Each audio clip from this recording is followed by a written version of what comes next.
అందరికీ నమస్కారం. BVP మేల్కొండి TV ద్వారా వస్తున్నాను. అభివృద్ధి అనే బాటలో నేను జర్నీ చేస్తూ ఒక వీడియో తీస్తున్నాను.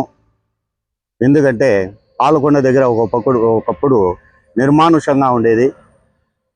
అటువంటి ప్రాంతము ఈరోజు అభివృద్ధి పదంలో ఉన్నందువల్ల, అభివృద్ధి అంటే అన్నీ చూపించుకుంటూ వస్తున్నాను. విద్య అయితేనేమి, పక్క ఉన్నటువంటి రామకృష్ణ మిషన్ అయితేనేమి, ఆ చెట్లు అన్ని విధాలుగా ఉన్నటువంటి ప్రకృతి అన్ని చూపించుకుంటూ వస్తున్నాను.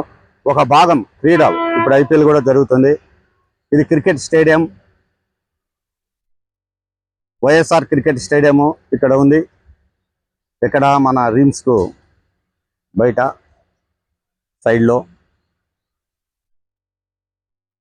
ఇక్కడ పర్మిషన్ కూడా తీసుకోవాలి, ఫీజు కూడా ఉంటుంది. ఫీజు కట్టి ఓన్లీ అంతా వైట్ అండ్ వైట్ డ్రెస్తోనే ఆడనిస్తారు.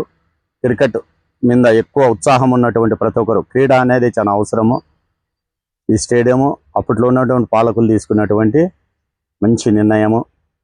అభివృద్ధిలో ఇది ఒక భాగం కాబట్టి మీ అందరికి తెలియజేస్తున్నాను. ఒక జిల్లాలో ఒక ప్రాంతం కొంత అభివృద్ధి జరిగితే ఇంతమంది ఉపాధి కలుగుతుంది. అక్కడ ఒక మంచి నగరం కూడా తయారవుతుంది. అట్లాంటిది రాజధానులు ఏర్పడితే ఎంత ఉంటుందో ఒకతూరి అందరూ ఊహించుకోండి. ఆ విధంగా చేయాలి కూడా పాలకులు రాజధాని అంటేనే కాదండి, ఆ విధంగా చేసుకోగలిగితే దాని మంచి గుర్తింపు కూడా ఉంటుంది. ఇట్లు బోనంశెట్టి.